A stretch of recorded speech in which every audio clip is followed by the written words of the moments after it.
I have it saved, I just didn't post it. So I think we can start. Yeah, okay. Great. Well, good morning. I'm Rebecca Strzelec. Let's first and foremost address that, okay? So this last name here, yikes, right? STRZ. I can't tell you how many people try to correct that for me. Like you're missing a vowel and they try to throw an E or an I right in this. If we have anyone of Polish descent or heritage, it's the root verb to hunt, specifically with a bow and arrow. My dad's joke, of course, has always been that if this art thing doesn't work out, I think I'm past that point now, but if it doesn't work out, I can go back to Poland and work for Strzelec beer company, which is like a middle road lager, like a Yingling. So I can just go there, show up, tell them my last name is Strzelec and walk in the door. I don't think that's how it works, but that is the claim to fame because you won't find anything in the United States named after my last name. So that's the root there. And so most of my students just call me Rebecca, as you might have mentioned, because it's pretty much a doozy. Today, wearable narratives combining science and technology, which is a weird thing if you start to break down that title. Wearable to some people means wearable technologies, your Google glasses, for instance. What are you wearing to use your world around you? Wearable in my world is jewelry. So decorative ornaments you place on your body for aesthetics, for to tell stories, to celebrate someone or something. In my things to make that jewelry. We're gonna learn a little bit about that. But in order for me to tell you those things, it's really important that you know a little bit about me as a person, because most of my work is personal. It's about my life and it's about my background. So here I am, of course, this is last Mother's Day. My family took me out to a very swanky brunch at the Omni Springs, Bedford Springs Hotel. 33 maybe. She's the sass queen right now. And Holden is the 3.5-year-old. Literary names, you didn't catch that yet. So Stella still gets adults who meet her for the first time and go, Stella! And she still doesn't understand why everyone's screaming at her. And someday I'll let her read or watch Streetcar Named Desire, but not yet. Not quite girls I want to share with the 6.5-year-old. And Holden, of course, Holden Caulfield from Catcher in the Rye, which is my husband Adam's favorite book. And he just needs to stay out of trouble, which might not be possible. Adam is a graphic designer here up in State College. He works for Snavely Associates. When your mother's an artist and it's one of my most favorite things to do with my kids each year. We start in the summer. There's a list on the fridge and they get to write down or say what it is they want to be for Halloween. Luckily this year, Holden wanted to be what Stella, that they're 3.5 years apart. So this is how big this guy is. He wore his 6, and Stella wanted to be the tooth fairy because while I don't have a good picture, she's missing all of the front ones right now. So she's got a lot of money and not very many teeth. So there's her wand, and she art directed this whole thing. It's lots of drawing and iterating and sewing and testing. Very scientific, this one. When I'm not, I skate for the State College area roller derby team. I have been for almost 3 years this spring. And it's important for me to include this here because this is the thing that lets me do that other stuff well. I could probably get by without roller derby, but I would be very unhappy and very stressed. Some of you might remember roller derby of the 70s. Has anyone ever watched helmets, no protective gear, clotheslining, elbowing, lots of injuries? Some of that has hung on, but it has also been replaced by series teams. In fact, Champs is happening this weekend in Philadelphia. And so it's really the thing that allows me to let go of all the stress in my daily life. So I don't know about you guys, but some of my meetings are less than productive. And some of my students are sometimes frustrating, just sometimes. And you can't really do the things that you want to do in those situations and keep your job. So being able to go to practice twice a week and put on skates and knock someone over really, really hard kind of allows that kind of cathartic shake to happen, and then you feel better and your world is all back right again.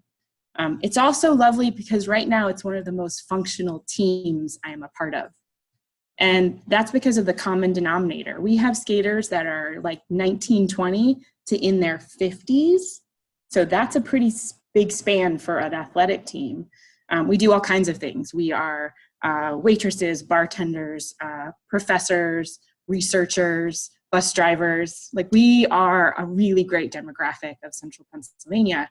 And we all put on skates, and all of a sudden we're all equal. None of that matters. What matters is how well you can hold on to your teammates to score lots and lots of points and come to a victory. And so it's very strategic minded. It's all about really leaning on people and trusting them. So for me, very type A, very independent. I want to do what I want to do what I want to want when I want to do it. It's good practice to let go and trust. Okay. It also keeps me in really good shape, which is fun. And they're just lovely women. Some of you might know Sarah Craig. I think she's part of one of the labs in this building, maybe, or close by. She's pictured right there. And then, of course, Swifty, who's also a student here at Penn State, is one of my teammates. So that's just a kernel about me. And I think it's important that you keep that in the back of your mind, because a lot of what I make focuses on who I am. My husband, Adam, you met him a second ago, he's kind of sunk, especially when like Valentine's Day rolls around. I don't support commercial flower industries. Like, I don't let him go to the grocery store and buy me cut flowers. I don't like where they come from and how they're treated and what's on them to make them last really long. Besides the fact of how the workers are treated who harvest and take care of these flowers. That's a whole other talk, which I've done, which is a good one. So you can't buy me flowers. There's that. I am a jeweler. I make jewelry. So aside from very, very old jewelry that was given to me by my grandmother, the only jewelry I wear is stuff that I've made. It would be difficult for Adam to buy jewelry I made and give it back to me. So no flowers, no jewelry. He could buy me chocolate. I will take chocolate from anyone at any point, regardless of the holiday. But the day he brought me home a dead cardinal, that is about the same as bringing me a ruby. He found it on the side of the road as he was driving home from work. We live in Hollidaysburg. So he was going through Spruce Creek and he saw this right side what it was. And I don't know about you, you see like dead starlings and robins. Have you ever seen a dead cardinal? I mean, I'd like to think that they're like smarter than the average bird, right? And that makes sense because cardinals in my life have been elevated to kind of this amazing thing. They are representing the most important team in baseball. And this is crucial because my parents grew up in St. Louis, and my grandmother, my mother's mother, diehard Cardinals fan, had season tickets for 30 plus years. And when she could no longer attend the games, watched them at home with the sound off on the TV and the radio recording dictating the game. We are talking, you could not speak to her if the play was happening. So I grew up thinking that St. Louis Cardinals were the only team in baseball.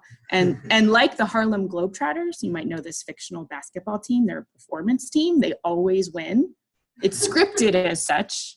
They always win. I thought the Cardinals always won. And the world dreamt up these other fictional teams to try to beat them, and it never happened. And I held that truth until I was about 8 years old. And we had moved from the Midwest to a suburb of Philadelphia. I'll say that again.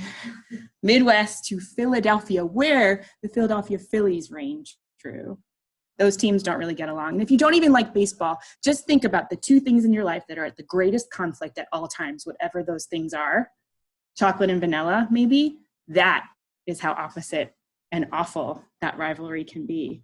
And my father took a job as a used car sales manager at an Oldsmobile office in Northeast Philly. And when the Phillies had knocked the Cardinals out of contention one season, his colleagues found a cardinal, killed it, and strung it up from a little itty bitty baby noose above his desk so he would arrive to find it at work that morning. That's how serious we're talking. They thought it was a joke. They just laughed it off, and it affected him deeply. And that night when he got home from work and I was sitting in the living room watching television with my brother, I could hear the conversation in the kitchen, and I heard my father's crack in such a way that I had never heard my father cry, and he was crying in the kitchen talking about baseball. So of course, my little 7-year-old self went over to the doorway to listen, and what I heard was the story I just told you, the very story. And it stuck with me. And when my mother's comforting my father saying, "Oh, honey, it's okay. They're just being ridiculous," so on and so forth, I realized, oh, I shouldn't be hearing this. This is not a conversation for my ears. And I quick and sat down, continued to watch the show I was watching with my brother. But here's the thing, I had nightmares for years, nightmares about cardinals chasing me and headless cardinals and dead cardinals and these huge birds that would just walk down the street as I was trying to walk to school. It haunted me forever. Or maybe 2 weeks. Do you have these childhood memories where the gym was the biggest room you've ever seen in your life and you go back to your elementary school and it's this big? So maybe these things weren't that important, but it stuck with me. So it wasn't until Adam found this dead cardinal for me, and I was invited to be in an exhibition called Girls Play Games by a curator named Gail Brown in Philadelphia. And I think what she wanted me to make was work about political games or sexual games or gender games. No. It was my opportunity to make work about baseball. And so I wanted to make something that was about that story I just told you to protect my father. So that cardinal came at the perfect time. That ruby, that gift from my husband, became the specimen that I used to influence the work I made for my father. Work called Dead Cardinal for Dad. It's these 3 neck pieces that are these talisman, almost these protective devices to save my father from these evil car dealers. They hang around the neck from baseball cord repair leather, so the stitching you'd find in a baseball glove. 3D printed, a little bit of found objects in the feet. Those feet are pewter. So there's 2. These aren't hung from their neck like a noose because I didn't see that bird. I only know the birds that were in my head, that were in my dreams, the ones I thought about. So these are those birds. These are those childlike birds. They're generalized or stylized. They're not anatomically correct. And of course, to round the whole thing out, to close this story out, because until I made this work, I couldn't talk about this story like it was real because I'm not quite sure it actually had happened. Maybe I made the whole thing up. So it wasn't until I finished the work and brought them to my father, who looks absolutely thrilled to be wearing them. I said, did this really happen? Is this something that is true? You know, something relevant? Did I make this up? Was I connecting the wrong dots? He goes, how did you know about this? Did your mother tell you? No, Dad, I heard the whole thing. And he was horrified because he realized as a child that probably scared me quite a bit. And so as he's wearing this and suffering through this terrible photo shoot in his front yard, I'm telling him, like, these are for you. This is what I do. It's verbally, because you sound like a crazy person and you make them into objects and you attach those objects to people. And that's wearable narrative. That's jewelry. I'm going to talk about Adam quite a lot today, my husband, my dear, sweet husband. Those 2 lovely kids you saw at the first couple slides. You know, it's funny. I spent my whole 20s trying really hard not to get pregnant. I mean, really hard. Like, I spent lots of money on birth control. I checked the calendar. I chose not to have sex because I was like, no, that might be iffy today. I have too much to do. I can't get pregnant right now. A decade of avoiding it. Got into my 30s, got married at 31. And I was like, okay, I'm going to get pregnant in about 27 and a half days. Go. Well, I don't know. You guys are mostly scientists, right? You tell me, does that always happen? Likely no. 2 years later, we had Stella. And along the way, I had a miscarriage, lots of missteps, lots of general ickiness that made the whole act of starting a family really depressing. And this is not stuff we talk about. This is not stuff like you meet someone for coffee. You're like, let me tell you about that time I had a miscarriage and all the gory details within it. It's too personal. It's too sad. You don't want to celebrate that kind of thing. So as an artist, when I was going through all this, I was feeling really defeated. I had nothing to celebrate. I had nothing good to cheer about. I would go into my doctor's office and see lots of beautifully pregnant women and immediately hate all of them. And that is not the kind of person I am. So I was not liking me. I was not liking what I was doing. And I was definitely not liking how I was acting. So once it was decided that we needed to start down this road of testing to see what might be the problem, what is the challenge to us starting a family? The first thing they do is they bring in the guy and they do a sperm count.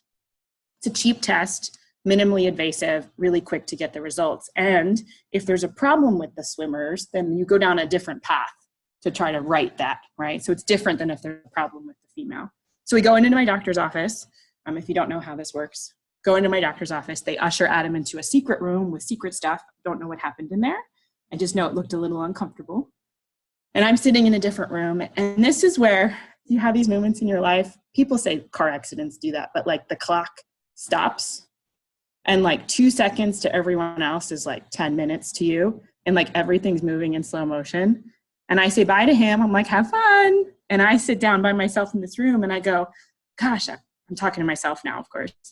I hope there's nothing wrong with Adam. That would be terrible if there was something wrong with Adam. Like, oh, my poor husband. I hope there's nothing wrong with Adam.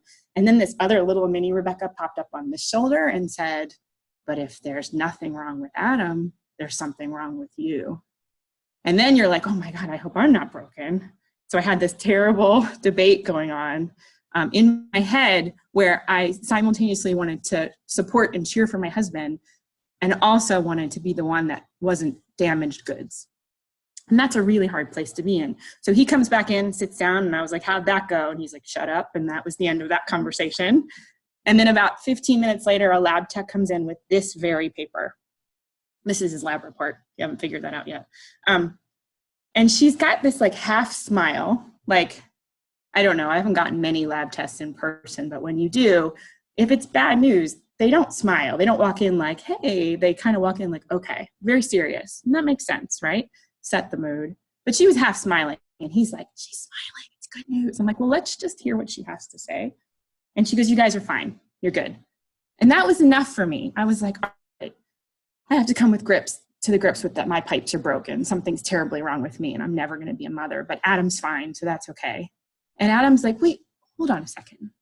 So the technician, who has never been asked a follow-up question after a semen analysis in her life, looks over her shoulder like, yes.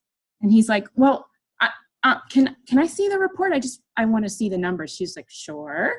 Hands him the report. And he's looking at the report, seeing what you and I are seeing right now. And he goes, all right, 125.7. What's the unit on that? Like, what is that measuring? And she's like, millions per milliliter. He's like, of sperm. She's like, yes, sir.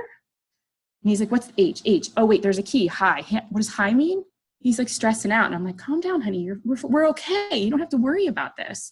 She goes, well, it really doesn't matter after a certain threshold, but your sperm count is high. He's like, high? Like, how high? She's like, well, we were just talking about it in the break room. It's like the highest we've seen. But he's like, yes!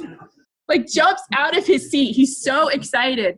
And here's the victory we needed, right? Like for so long, things have been so crappy. Like this is a no, and this is a failure, and this isn't ever going to happen, and how sad for you. And then now I have my husband in my doctor's office, having just done something pretty embarrassing in another room, jumping up and down because he has the highest sperm count the office has seen in a long time. That is a victory, and one we needed so badly. So of course I made him a piece. This is 125.7 million per milliliter, which takes his sperm count data and makes it into an object. And not just any object. This is a neck piece worn around the neck, but it's really more of a medal, like the Olympic medal of swimmers, right? So this is to not only set in time this moment of celebration, elation even, it's really the starting point of us having a family. Because once we got that good news, we were like, we got this. Like, this is going to happen one way or another. We know that there is good in this process. And so a lot of my work is really about telling my story in ways that are humorous. I heard you guys laugh. It's really important to me.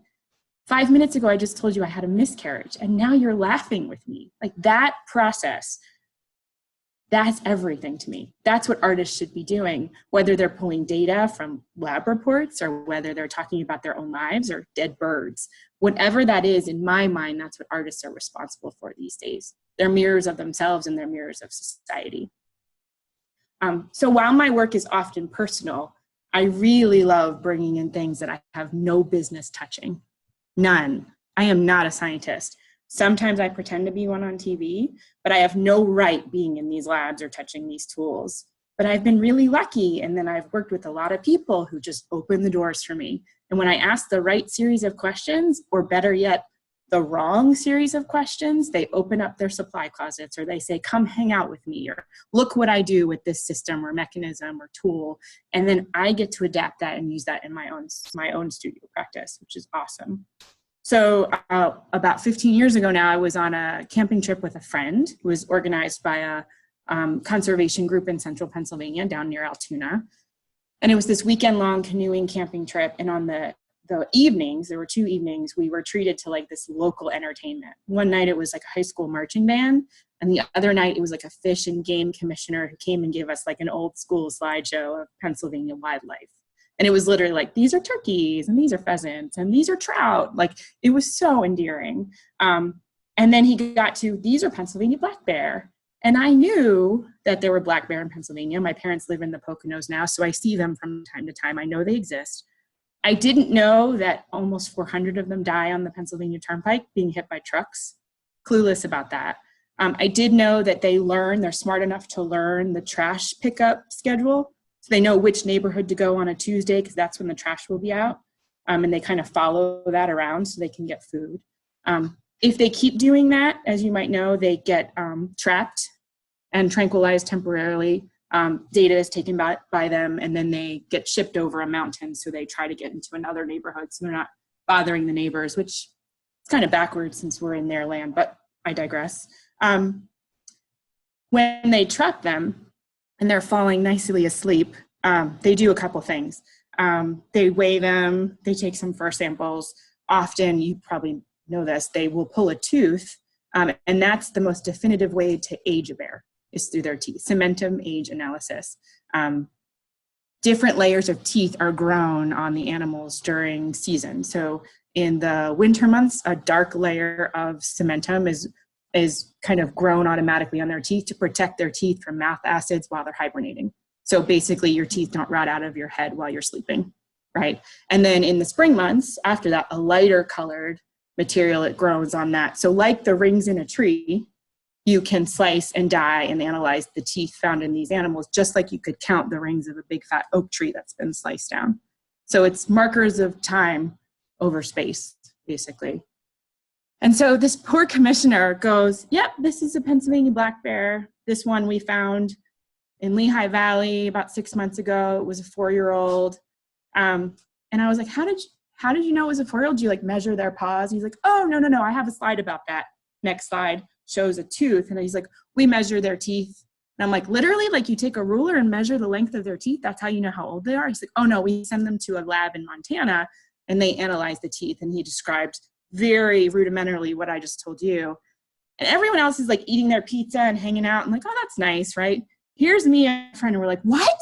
What do you mean? Like the rings of a tree, like layers, like you can slice it and dye it and evaluate it? And he's like, yeah. And I'm like, that's so cool. And he's like, you're a little too excited about this. Like, no, I'm not. I've never heard of this. Like, I'm one of these crazy adults, like when I learn something new, I'm like, tell me everything you know about that thing, because I didn't even know it existed. My mind is now blown. Really important stuff. So of course I wrote the world's foremost expert on this analysis procedure. His name is Gary Mattson, lives in Bozeman, Montana. He has a lab. He's called on by the federal government all the time to evaluate tooth samples and federal poaching cases and all kinds of things. He is the expert. Turns out his wife is a wildlife painter and he loves artists. He's like, yeah, come on over, spend a few days with me. I'll tell you how to do the whole thing. So that's exactly what I got to do as an artist. I went to Bozeman, I took a tooth sample, I helped him bleach it so that we can end up with this as the final state. It's pretty amazing. You take the teeth and you dye them. This is kind of a diagram of the cementum building over time. Those dyed teeth get embedded in a block of wax, which is then sliced very, very thin, and then those samples are mounted on slides. Most of them are using these really richly colored amethyst dyes, so they're really beautiful just as a specimen. But data-wise, right, so what you're looking at is the difference between dark and light. So this animal here is a Pennsylvania black bear, and we're talking about a 1, 2, 3, 4, 5-year-old bear because of those darker rings. And so here I am in Bozeman having a grand time learning about this procedure, trying to figure out how I'm going to use it without all this fancy stuff at my house. How do I capture that aesthetic and that story? And Gary decides to give me a quiz. So he goes, go over to the microscope. I'm going to test you. We'll see how much you've learned. So he puts a slide under the microscope. He's like, how old is it? And I count, and I was like, 7? Yes, good, gold star. How old is it? 3? Yes, good job, Rebecca. How old is she? I said, what? You said she. How do you know it's her? Is it on the label? Does it say female black bear? He's like, no. Look, shows me the slide. How do you know it's her? He goes, because of the doubles. Because when female bears go into hibernation, they don't sleep as soundly because they're too worried about their cubs. And so those distances are truncated, right? Here's me, 3 weeks previously having had a miscarriage, can't start a family. I'm bawling my eyes out over a microscope because this man just told me that you could look at bare teeth and tell when she was a mother. And my world kind of stitched together and aligned, and I went, there it is. That's what I can talk about. So I took everything I just told you and made a show called Age of Bears, which was mostly a group of brooches that took that general aesthetic, that idea of layers over time to tell a story. These are brooches, they're about 6 inches long, all 3D printed. And the idea is, I know what that double means, but you don't need to. This is a personal history. This is a narrative about my life, my story, my reproductive history. And to you, maybe it's just nice pattern and color. And if I get you that far into the gallery where you look at that nice pattern and color and you say, hey, that's interesting, and you get closer and you look at the title and you realize it's called Age of Bears. What the hell, Rebecca? And then you maybe read a couple sentences in my artist statement and you go, oh, there's some science in here. And then you go home and Google Cementum and you find Gary Mattson and you find the lab I went to. Now you're in my history and I've taught you something, because I can't stop being a teacher. I'm always going to be an art professor. I feel bad for the checkout people at the grocery store because I'm always teaching. I'm so annoying. I can't help it. Even in my work, I want to tell you something. It can't just be pretty. That's not enough for me. So these pieces borrow from that aesthetic. They borrow in that layer. They look kind of vaginal. They look kind of feminine. They borrow those colors from those slides. They have all these connections back without being so blatant. They're really just a story. And I guess that's maybe why. Maybe that's why I was invited to be on this grant team that I just finished up work on. Going on 6 years ago now, I was invited to my first meeting to see if I would be a good fit on a $2 million NSF grant, a grant about origami and engineering. And I went to the meeting, which is up here at UP, and I sat down kind of skeptically, and I'm like, I'm glad you guys invited me, but I need to tell you something right off the bat. Yes, artist, absolutely true. Yes, I do get along well with technology. I use it all the time in my work. I know zip about origami. If you handed me a piece of paper right now, I could not fold you a paper crane. It's not something that is like when artists go to sleep at night, we don't plug in and like get downloaded directions on how to be an artist. Like, I don't know these things. That's a false assumption. And they're like, oh, they really thought that maybe every artist in school had a class where you spent 6 weeks on learning the history of origami, I guess. I'm not sure. I don't know how to fold paper. I'm really bad at it. And so together as a group, we decided that that might be okay, because the grant was based on the premise that origami should inspire the grant work, not dictate it. So there's lots of really stringent rules in origami, how you can and can't fold the paper, no glue, no tape, most definitely no paper clip. But we could break all those rules because I wasn't a practitioner. I just sort of knew it existed, and so did they. And we met somewhere in the middle to make compliant mechanisms or smart material mechanisms that bend and fold with the idea of origami behind them. We spent 5 years on this work. I was the only artist on the team. In fact, this was the first time that the NSF required an artist to be a fully fledged member of a team like this. And that means a co-PI, just like all of the people getting the same amount of money, working on the same things, being assigned the same amount of students. And that's very rare. The consultative role that artists used to play on these big grants weren't cutting it anymore. The NSF realized that the teams were going to an artist studio and spending a half a day talking, and that was it. It wasn't going anywhere, and it definitely wasn't impacting the findings of the grant itself. So here's the grant in a nutshell. This is paper depicted here, just regular old computer paper, nothing special. It's an illustration to share with you what we were thinking. So imagine that this could be anything. This could be cheese, plastic, steel, insert said material here. But the idea is we take this flat sheet of material untouched and we apply a field to it, in this case, a magnetic field. We flip a switch, and that magnetic field allows it to go into a pre-programmed shape, like this stair step. We flick a different switch and an electric field will be applied to the material and it folds into a different shape. And then we apply a third field, like a thermal field in this case, and it will change into a third shape. If you turn off all the fields, switch, switch, switch, it goes back flat to where it came from. I could spend a few more slides telling you exactly how this all played out, but we were really fortunate in that NBC came to visit us. Prem, this would be a good time to start this video.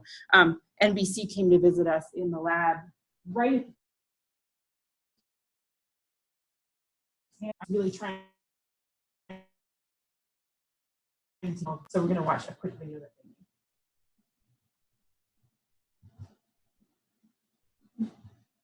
made. In order for Zoom to work, I guess we have to exit out of PowerPoint and access the video. Yeah, let's see if I can.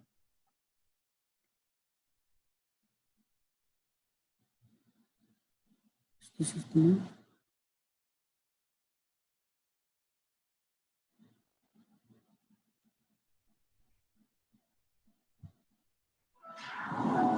It's not coming there. Just press X.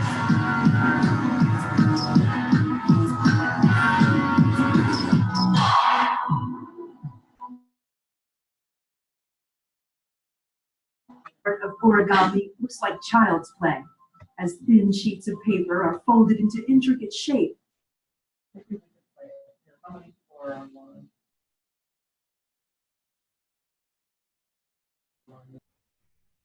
This is actually not responding there.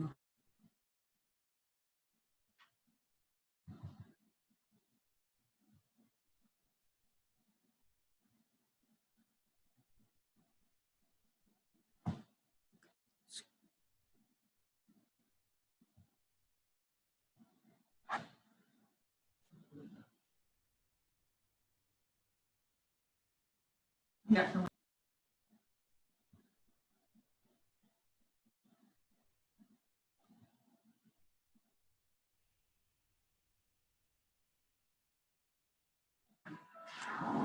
Yeah, that's good.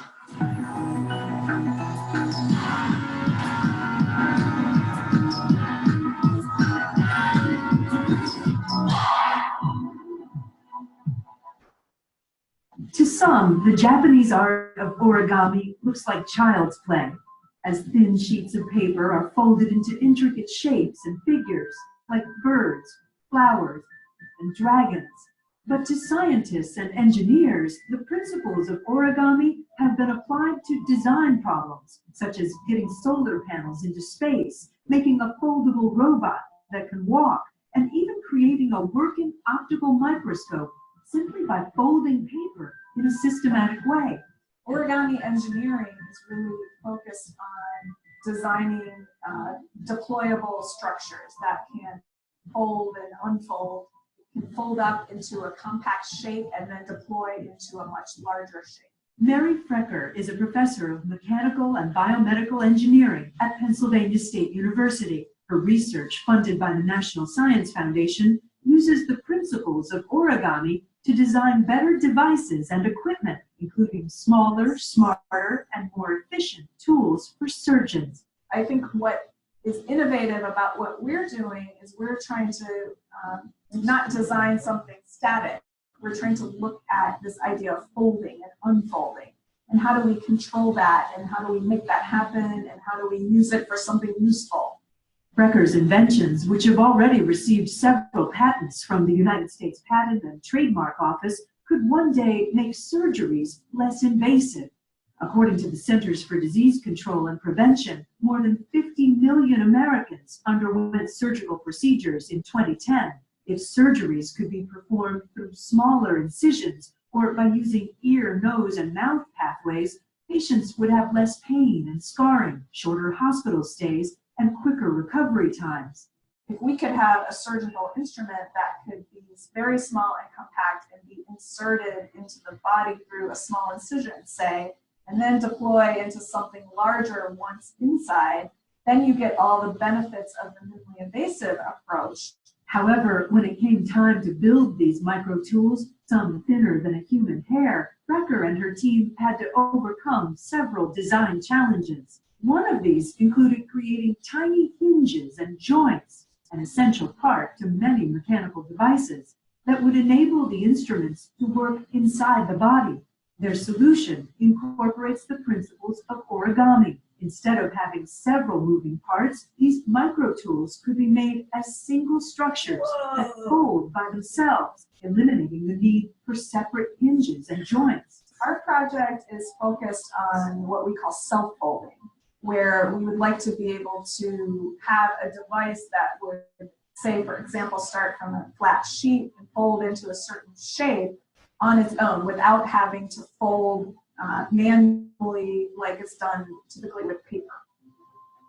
Recker's team includes not just engineers and materials scientists, but as part of the NSF grant, it also includes someone with a different skill set. I was brought into the team to round us out to get a different kind of a thinker. Rebecca Strzelec is an artist who uses computer-aided design, or CAD, and three-dimensional printing to create wearable objects of art. Strelec's participation is an example of the crucial role teamwork can often play in the innovation process, as people with diverse sets of talents and backgrounds work together. I think it's my role as the artist.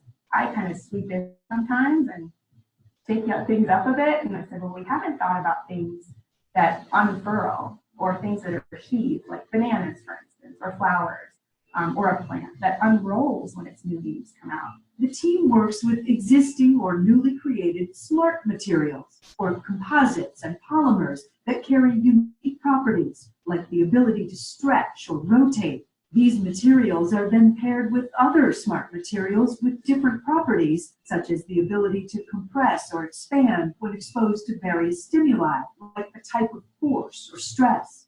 If I apply a magnetic field to my material, it would fold into a certain shape.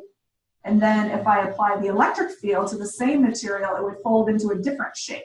Depending on the type and strength of the stimuli, the materials can do things like curve, inch along, fold up into a box, or catapult a small object through the air. Eventually, these applications can be used for the design of structures like a foldable antenna used to gather information from space. I think this project in particular, because it involves multiple disciplines, really requires some teamwork. So whether it's the material side or the design or the modeling or the artistic inspiration, all of that really contributes to our outcomes. An outcome that could help pave the way for new technologies due to an innovative team inspired by the ancient art of origami. So cool, right? I mean, that sounds kind of shallow, but there's really no other words for it. So my role on the grant was kind of twofold. About 30% of my duties were considered outreach. So mostly because I raised my hand for it. The NSF, of course, when they give you all this taxpayer dollars, they want you to interface with members that gave you that money in the first place. So we focused on 6 to 9-year-old girls, and we did summer programs with those girls that were STEAM-based, so science, technology, engineering, art, and math. And the idea was to teach them about careers that don't rely on just one part of the brain. So the idea was you could be an artist and an engineer and do the following, and give them lots of examples from fashion, from furniture, from architecture, things where this is happening every day, where I still think, I mean, my daughter's 6.5, and they ask her what she wants to be as though that's a singular thing. What do you want to be, Stella? Well, I want to be lots of things. We don't encourage that answer yet. And so we want to understand and teach, empower students to think about, especially young girls, because studies are still suggesting that they're dropping off right about the 8, 9, 10-year-old mark, and losing interest in science and engineering, and or, depending on who you're referencing, society is asking them to lose interest in these things because they're not feminine enough, or not in their roundhouse, which is just stupid and ludicrous. So part of what my job on the grant was, and I'm going to play you some of these videos because they're awesome, was to organize that function of the grant. And the other part was, and I still laugh at this, was to serve as the artistic inspiration, which, come on. Like, I read that and I was like, can we just change, like, scholar, like, why do I need to be the catalog in which we pick out clip art of inspiration from? Because that's not what I do as an artist. A couple months to get to a point where our vocabularies merged in such a way that sense to define an acronym, right? Because it really is, you're not thinking about one another until you have to. And if it's too forced, it's artificial and doesn't work. You kind of have to journey there together and be like, I need that, and you need this. Like, oh, that makes perfect sense, right? Until that works, it's kind of magnets bouncing off one another. And so that took a little bit of time. And really what my job was to poke holes We'd sit in these ideation meetings where all I can think about is application. I want to know what the final thing looks like and what it does and what it means. All they care about is the next paper, which is in progress stuff. This paper deadline is this. We need to prove the following things before that deadline. And I'm looking at them going, well, that's all well and good, but how is this going to apply to this? What are we trying to achieve? Like, what are we trying to do? I'm a maker. I want to know what the thing does, or I can help reverse engineer it to figure out how to do it. And so that's when they kept looking at paper. The engineers kept saying, well, the paper crease looks like this. I'm like, yeah, scrap the paper. Everyone's going to do paper. There were 8 other grant teams working on the same problem across the country. We need to start thinking about more organic things. There are lots of things in the world that are bending and folding that are not manually folded fingers on paper. And once we start doing that, that's when you started to see these great examples of things folding in these interesting ways. Things folding, see that flap? It's so subtle. That took so much time and effort to get it to do that. That's a hard motion to require a piece of strong material to do. That's electrically motivated in that example. This is an Oricept. You saw that. I heard Carolee go, whoa, this was that tool that went internally to the body. This is to replace things like hemostats, things that grab pliers, right? And the cool thing about this is that it can, like a transformer, can be asked to not only put pressure on the inward direction, but also on the outward, and then fold past itself to do something, a different function on the other side. So truly like a Swiss Army knife of medical tool, which is awesome. And then this is cool. We worked quite a bit on this idea of this is an origami figure called a water bomb. That's what it's called, that fold in particular, an X and then an X on itself. And this is important because in surgical applications and in aerospace, you need to be able to lock onto things. And without having a mechanical lock, like literally how you think about a lock, how do you get something to snap? Well, at its natural state, if it goes past a certain point of weakness, it will want to snap to the other side. So this is how we dealt with this idea of mechanically locking something on a very small scale when we didn't have mechanical parts. And that's all, it's all really important, right? Because that grant allowed me to think about things differently. It allowed me to learn to interface with different kinds of people that I don't in my artistic studio or with my students. My students are all artists. I do work with mechanical engineers at Altoona in a CAD class, so I'm teaching them software, teaching them how to think about things, make things that aren't boxes, but that's a design class. So it was nice for me to think about my work in context of a workflow that's on a different planning schedule. And it's influenced my work greatly. It's gotten me to think about things differently. Right now I'm working on 2 different projects.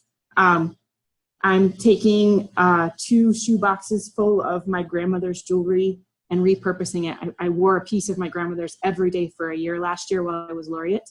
And I just successfully destroyed the first piece and built it into something new.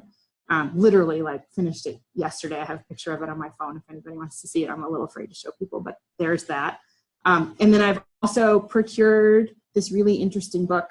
It's like an anatomical shark book for kids, where each page are these plastic models of all of the organs and systems of a shark.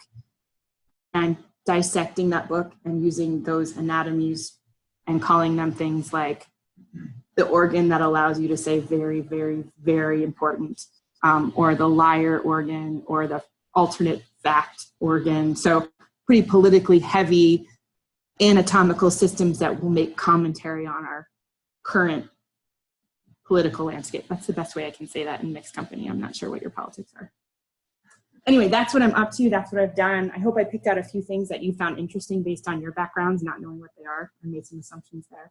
But I have some time. I made sure I had some time. So if you guys have any questions, I'd love to answer them.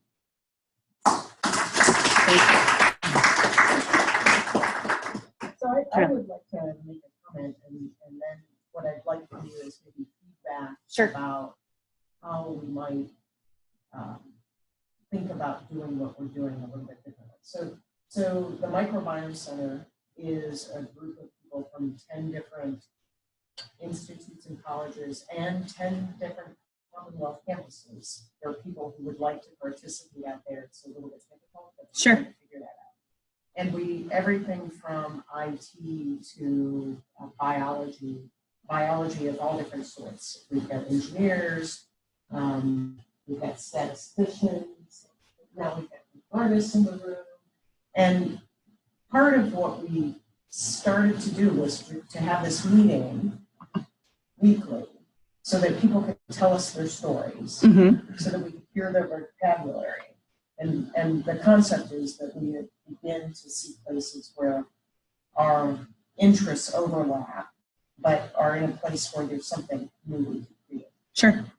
So that has been kind of the premise. And I'm just curious whether if there are actual things that we should be doing on top of that just beginning to hear each other, that might facilitate that participatory research.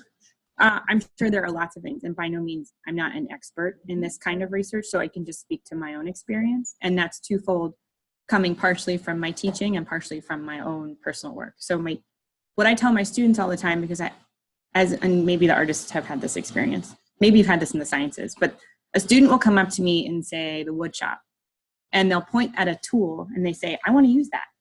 And I say, okay, why? So, well, I've never used that before, and I think it would be cool. And so I want to make my piece out of that.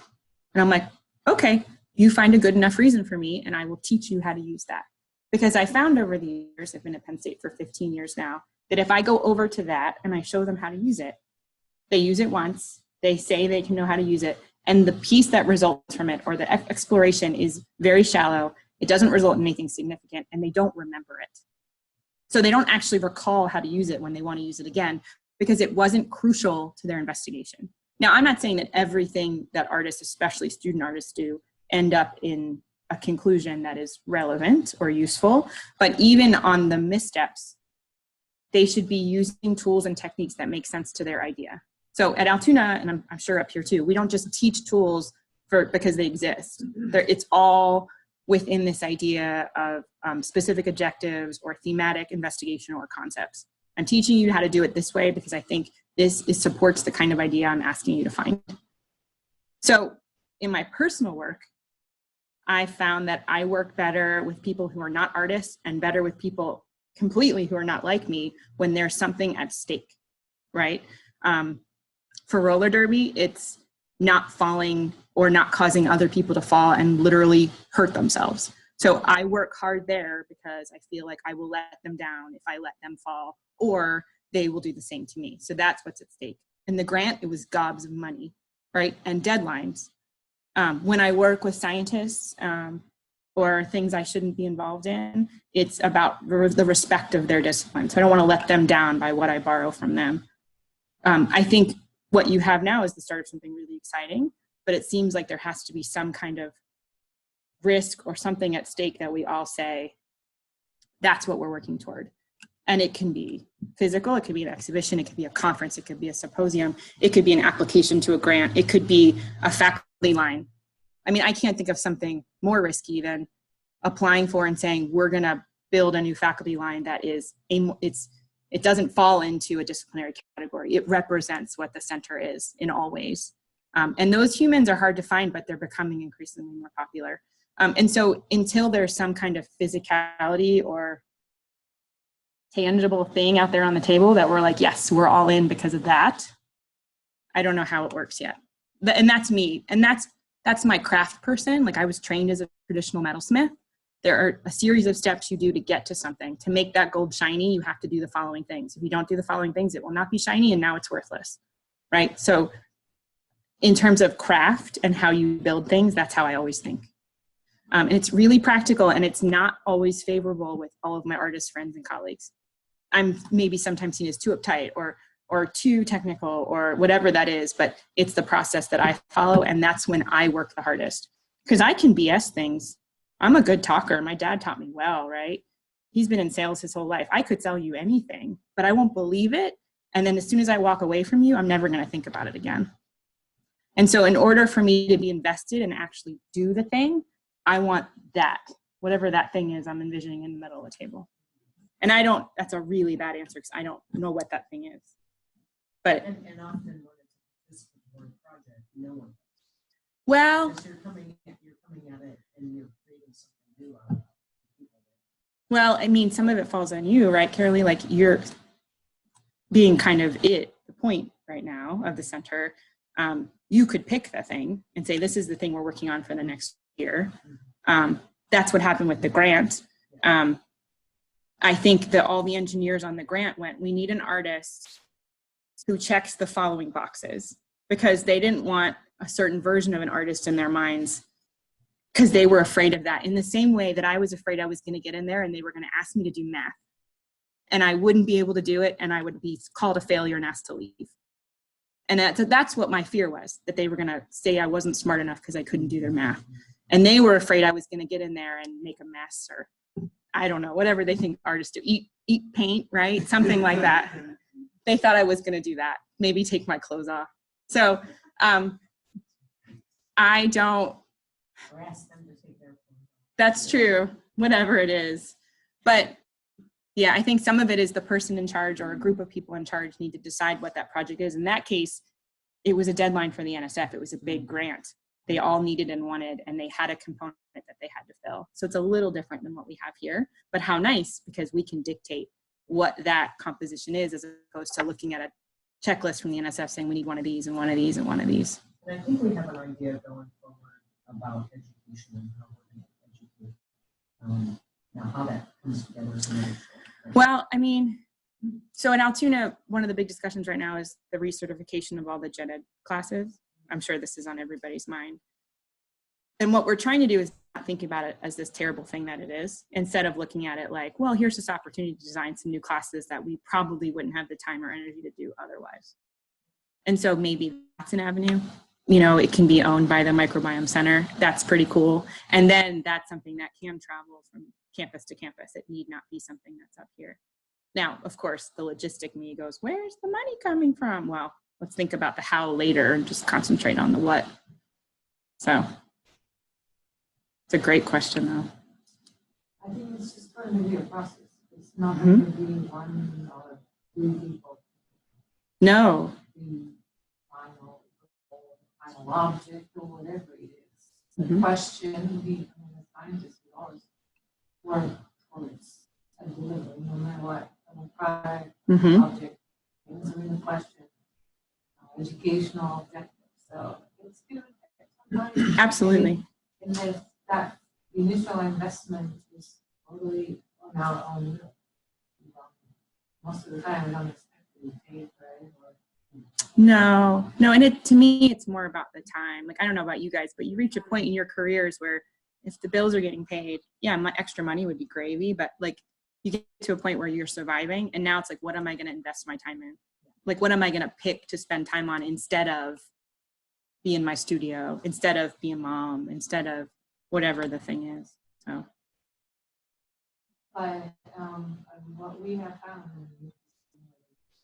especially this, but totally Right. different areas, that learning the vocabulary, understanding what you really mean. Yes. And the assumption. We all come in with such different Yes. assumptions about things. I'm working on a project with political science, people in North. I'm reading this book. I understand what these words are, but I have absolutely no idea. In their context, yes. In their context, it's different. Yep. I cannot do this on the phone, on Skype. We need to sit in a table and Yep. say this and go, what exactly is this transformational factors of socioeconomic development mean for you? Right. But then I think, I mean, you know, we're all human, we're all working, we're all trying to do something, whether that's make an object or write words, whatever it is. I found with the engineers about 6 months in that we do so much of the same things and we call it different things and we get kind of squirrely about the value we attribute to it. So like their experimentation is the artist's brainstorming, and then like their findings are products for the artist, usually drawings, sculptures, things that come out of it. And you're on this track, like you're doing the same things in parallel. And then it really only diverges at the very last second. I mean, like the last second that could possibly exist in the system, in that the artist's work goes on view somewhere so that people can react to it. And the engineer's work in most cases gets used by someone who's requested it. Now that can happen for the artist as well. There's little tributaries off of that because you could have a commission and someone asks for something very specific, but you're doing the same exact thing, problem solving, reiterating, like it's amazing. And it's interesting because the dogma and is changing. There was somebody from you, like philosophy of science, taking place last week. So some of our students say, I completely disagree with everything you said. I'm not saying that. But the point is that they're talking about hard science, soft science, scientific approach and methodology, and it's like, why all this separation? It's totally artificial. And now they're trying to change it. It does take a long time. And yeah. Culture is the worst thing for long. Sure. And I think the arts are actually, for the first time in maybe a while, the arts are ahead of that. In that I think the categories, this like Bauhaus kind of, you come out of this, like this row, you can only do these things and you go up and down them. Like we are dropping those left and right. Like it's a student comes in and says they want to make a video work with performance and sculpture and lighting. And we're like, okay, how are we going to do it? Because we're understanding that the modes are completely moving through one another, as opposed to being like, I'm going to leave Penn State and I'm going to be an X. Well, if you open up that paper the day after you graduate, that X is not going to be listed as a job. Right. And so we're trying to create problem solvers who, maybe they've never seen that thing that's in my wood shop, but they know how to look at it and problem solve it and go, I know how to figure it out. Give me a little bit of time and I'll do it.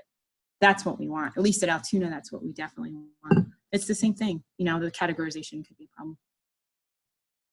I really enjoyed the talk. I have a random question. I hope I can get it out and it makes sense. Okay. You just mentioned it has to do with this question of things that are tangible. Yes. Because you mentioned that at the beginning of this training was a middle craft, yeah. And I see now it's like you're a professor of visual arts. Mm-hmm. And the question has to do with how does not being able to necessarily touch or hold in your hand some of the things that you're making while you're making them, because you're making them in a digital space. Sure. And then you print them into physical space. At this point, you can then touch them. Mm-hmm. It seems very different from when you're making a piece of jewelry in your hand and feel Yes. it along the way. And I myself found it somehow a little bit disorienting sometimes because there's a disconnect. Mm-hmm. And the reason why I also ask it is because when you say that scientists or engineers and artists have similar paths, Mm-hmm. I find it interesting because I have also kind of a relation with material research institute. Okay. A lot of people working at very small scales Mm-hmm. where they're able to see the things, but only through equipment and Yes. machinery or through computational methods. They can't touch it with their hands. Mm-mm. And yet I feel like some of your work is taking abstract concepts that are emotional or through your feeling, and they're not necessarily visual. You're able to bring them to visual. So just how do you handle that tangibility? And that, so I went to Tyler School of Art for undergraduate and graduate studies. I worked with Stanley Lexon, who was like the grandfather of bringing computer design and 3D printing and modeling to art schools. He was one of the first. And so as an undergraduate, I was forced to take a CAD class. It became a requirement when I was a junior to pass the degree program. And I hated it. Like I sat in that room cursing my mouse, hating all of his assignments, being such a jerk to him because I was like, this is so stupid. I just want to be over in the shop making stuff. Like this means nothing to me. And I tell this story because it seems so silly, but so he assigned this project of a chain link, which you can all envision, 2 O's that clamp down on each other to make a link, right? He's like, go make a linkage, something interesting. You have an hour. And here I am building these donut forms in CAD. So this is all on the computer. I'm using a mouse, making these torus shapes, measuring them out, scaling them. And then I'm taking a sawing tool and I'm chopping a slot in each hole, and I'm prying open these donuts, and I'm pushing them back closed. And here's Stanley Lexon standing behind me, pioneer, standing behind me laughing. Ha ha ha. And I look back, I'm like, what are you doing? Like, I hate this assignment. I hate you. I hate this room. Like, I was the worst. I was your worst student. That was me. And I'm like, I don't even know why I'm doing this. I could do this half as quick and better and shinier over in the lab. I don't know why you're making me do this. And he goes, why are you opening them and closing them? Why are you doing that? I'm like, because that's how you make a chain link. He goes, Rebecca, there's no gravity. There's no mass. Like you can play God in there and just pass them through one another magically. And I was like, part of my brain was like, you can. Oh, you can. I was getting ready to yell at him. And so I didn't want to get, I was like jumping out of my skin because here's this new way of thinking that I hadn't considered. And I was like, this is so awesome. And I was like, yeah, whatever. Like, I'll do that next time. Right? So it was that, I don't know if you've seen this in your students, that light bulb, when they're struggling and struggling and struggling, and then something happens, like literally in front of your face, and they go, oh, and you're like, that's why I'm telling you to do it 100 times that way. That was the second. And so I figured that out. And then all of a sudden, the things I was experiencing at the jeweler's bench, where I was spending all night, weeks and weeks of sanding and filing and realizing as much as I wanted to, unless I decided to pick one thing, stone setting, unless I decided to be a master stone setter, my stone setting would never be as good as I wanted it. Unless I spent 30 years setting stones every day, I couldn't use stone setting in my work because it would never be perfect. It would never be the thing I saw in my mind's eye. And so when I saw those two Tauruses pass through one another, I was like, now I can get to what I really want faster, because I was always compromising at the bench. I was always changing my design to meet my skill level, and it broke my heart. Like I was always dumbing it down to do something that I could physically do in the time I had. Now at the computer, I used the little bits I knew as a junior, as an undergrad, and I could make things that I could not make at the bench. And not because I didn't have a skill set, because I could do things that you physically cannot do in metal. You can't make some of the things I've made. I make interlocking parts, moving parts, you know all this. Like these are things you cannot build in physical space using the tools that we have right now. And so while there was a loss in that I couldn't touch the stuff, I was constantly trying to get my fingerprints off it anyway. Over at the bench, I was trying to erase all evidence of me touching it all the time. And now I had something automatic that was a non-issue. And so I bought in, I jumped in, I drank the Kool-Aid. I was like, yes, Stanley, I completely understand. Now I love it. The next day I was like model student and went there for grad school because it wasn't being done anywhere else at the time, and switched completely from the bench to the computer. And now my studio is anywhere my laptop is. And you lose some stuff for sure, but I think the things I've gained and what I can actually do now and how fast my ideas can get from here to physicality is worth it, is worth that trade-off. And I see this problem all the time in my students, especially the engineering students who have never made anything in an artist studio. They've only ever used these tools. They don't have to unlearn anything. I don't have to teach them to erase bad habits because they don't know them yet. So they're just building things we've never seen before, right? And so it's give and take. But then I say things like, oh, it's like a bayonet mechanism to a student. Make it like, and they're like, oh, what? And I'm like, you've never seen one of those. Let me physically bring you one in from my studio so you can see how that turns and locks. So it's constantly juggling, but totally worth it, I think. I don't know if that answers your question, but. So we have another session next week on arts and the microbiome. We all have 3 other artists here in the room already. I would encourage the scientists to bring other scientists with you, because I think we're really going to get at some of the questions about how do we collaborate well, and maybe even some ideas about places to collaborate.